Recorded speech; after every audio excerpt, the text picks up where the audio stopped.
Hello students, welcome back to my channel Shipra classes. आज जैसा कि आपको दिखाई दे रहा होगा, हम एक नया टॉपिक डिस्कस करने वाले हैं, probability.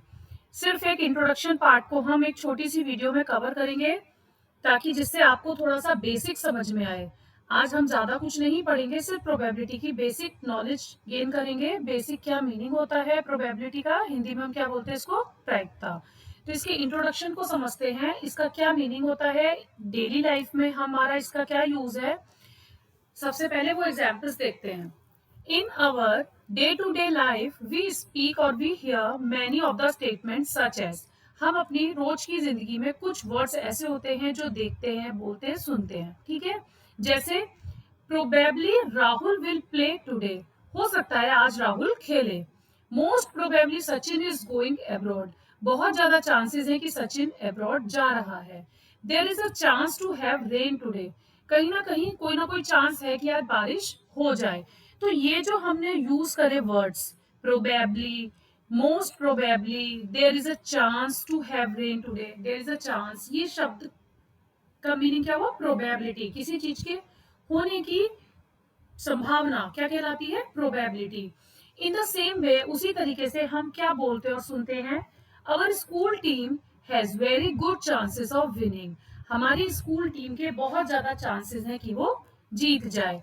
It is most likely to happen, ऐसा होने के चांसेस बहुत ज्यादा हैं, एटसेट्रा। ये कुछ वर्ड्स होते हैं जो हम अपनी डे टू डे लाइफ में बोलते हैं और सुनते हैं। तो इन्हीं का कहीं ना कहीं यूज होता है प्रोबेबिलिटी में। प्रोबेबिलिटी का मीनिंग होता है प्रोबेबली ऐसा हो सकता है या ऐसा नहीं हो सकता है, किसी के होने की संभावना, होना या ना होना प्रोबेबिलिटी कहलाती है।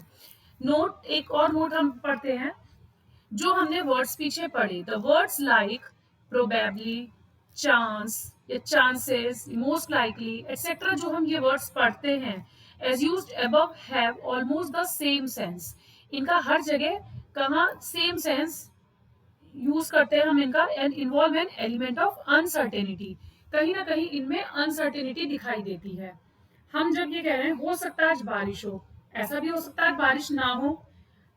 आज राहुल खेलने आएगा, ऐसा भी हो सकता है कि आज राहुल खेलने ना आए। तो इस तरीके से अनसर्टेनिटी कहीं ना कहीं दिखाई देती है प्रोबेबिलिटी में। The measure of uncertainly of an event is called theory of probability. तो जो थ्योरी ऑफ प्रोबेबिलिटी है वो क्या होता है, अनसर्टेनली एक इवेंट के होना या ना होना, उसकी मेजरमेंट क्या कहलाती है, थ्योरी ऑफ प्रोबेबिलिटी, की कोई काम होगा या नहीं होगा, किसी भी इवेंट का होना या नहीं होना आपकी थ्योरी ऑफ प्रोबेबिलिटी कहलाती है। तो बहुत सिंपल लैंग्वेज में मैं आपको प्रोबेबिलिटी समझाने की कोशिश कर रही हूँ, ताकि जब हम आगे अपना और थोड़ा सा बढ़ेंगे, कुछ इनके क्वेश्चंस करेंगे, तो आपको जब बेसिक्स पता होंगे तो आप इजीली क्वेश्चंस इनके सॉल्व कर पाएंगे। अब देखिए एक एग्जांपल से हम जानते हैं, if a coin is tossed one, अगर हमने एक कॉइन को टॉस किया, the experiment will give either a head और अ टेल। आपको पता है कि जो एक हमारे पास कॉइन होता है उसके दो साइड होते हैं, एक साइड हेड होता है और एक साइड टेल होता है। तो which is a well defined outcome, तो जब हम उसको टॉस करते हैं तो या तो हेड आता है या टेल आता है। इट मीन्स इसके वेल डिफाइंड आउटकम है हेड और टेल, दो ही चांसेस होते हैं। टॉयज को जब हम एक बार टॉस, कॉइन को जब हम एक बार टॉस करते हैं तो हमारे पास दो चांसेस होते हैं वेल डिफाइंड आउटकम आने के, हेड और टेल।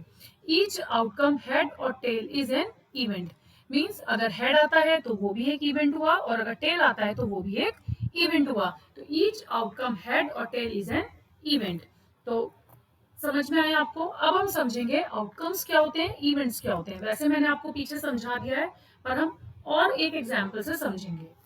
देखिए आउटकम्स, आउटकम्स क्या होते हैं, when a coin is tossed once, जब हमने कॉइन को टॉस किया तो हमें क्या मिलता है, वी गेट इधर हेड और टेल, या तो हमें हेड मिलता है या tail. Here head and tail are called outcomes, तो यहाँ पर हेड और टेल जो हमें मिलता है वो क्या कहलाता है, आउटकम्स या फिर पॉसिबल आउटकम्स। ओके, हमें जो टॉस, जो कॉइन को टॉस करके हमारे पास आता है हेड या फिर टेल, वो कहलाते हैं आउटकम्स या फिर possible outcomes. In a single throw of a coin, outcomes are head and tail. जब हम एक सिंगल कॉइन को उछालते हैं सिंगल टाइम, तो हमें जो आउटकम्स मिलते हैं वो क्या होते हैं, हेड और टेल। अब तक आपको समझ में आ गया होगा कि आउटकम्स क्या होते हैं, ठीक है। In a single throw of 2 coins, अगर हम एक बार में 2 कॉइन्स को उछालते हैं तो क्या हमारे पॉसिबल आउटकम्स आएंगे। तो देखिए, 2 हमारे पास कॉइन है, तो इट मीन्स दोनों कॉइन में हेड आ सकता है, दोनों कॉइन में हेड और एक में हेड और एक में टेल आ सकता है, और दोनों कॉइन में टेल भी आ सकता है। इट मीन्स 2 कॉइन को उछाला तो हमें कितने पॉसिबल आउटकम्स मिले, 3। और जब हमने एक कॉइन को उछाला तो हमें कितने पॉसिबल आउटकम्स मिले, 2। ठीक है, तो इस तरीके से हमें आउटकम्स मिलते हैं। इसी तरीके से अब हम एक डाइस को उछालेंगे। डाइस में आपको पता है कि कितने नंबर्स होते हैं, 6। तो पॉसिबल आउटकम्स आर 1 2 3 4 5 एंड 6। तो उस डाइस को उछालने पे हमें कोई भी एक नंबर मिल सकता है, क्योंकि जो डाइस होता है, डाइस में क्या होता है, 6 नंबर्स होते हैं, लाइक 1, इसी तरीके से डॉट डॉट बने होते हैं, तो 1 से लेके 6 तक हमारे पास डाइस में नंबर्स होते हैं। तो जब हम एक डाइस को उछालेंगे तो हमें एक बार में एक ही नंबर मिलेगा ना, तो वो कौन कौन से हो सकते हैं, 1 से लेके 6 तक कोई भी नंबर हमें मिल सकता है उस डाइस को थ्रो करने पे। तो हमारे पॉसिबल आउटकम्स हुए 1 2 3 4 5 एंड 6। ये तो हुए आउटकम्स और पॉसिबल आउटकम्स। अब हम जानेंगे what is the meaning of event. An event is the collection of some outcomes. Event क्या होता है, इवेंट जो आपके आउटकम्स आए हैं उनके कलेक्शन को हम इवेंट कहते हैं। जैसे कि पीछे मैंने आपको क्या बताया था कि आउटकम हेड और टेल आने का जो ईच आउटकम है वो इवेंट कहलाता है, और जो इनका कलेक्शन हमको मिलता है आउटकम्स का, उस कलेक्शन को हम बोलते हैं, सम आउटकम्स के कलेक्शन को हम बोलते हैं an event. An event is the collection of some outcomes. तो आई होप बहुत बेसिक मैंने आपको बताया है आज। सिर्फ प्रोबेबिलिटी क्या होता है, हम उन्हें डेली यूज में कहाँ यूज करते हैं, उन वर्ड्स को प्रोबेबिलिटी का हम कहाँ यूज करते हैं अपनी डे टू डे लाइफ में, और एक एग्जाम्पल के थ्रू, डाइस के और कॉइन के थ्रू मैंने आपको समझाया कि आउटकम्स और पॉसिबल आउटकम्स एंड इवेंट्स क्या होते हैं। तो आई होप आपको आज की वीडियो समझ आई होगी, पसंद आई होगी। तो अगर आपको वीडियोस पसंद आ रही हैं तो लाइक शेयर एंड सब्सक्राइब करना मत भूलिए। And thank you for watching.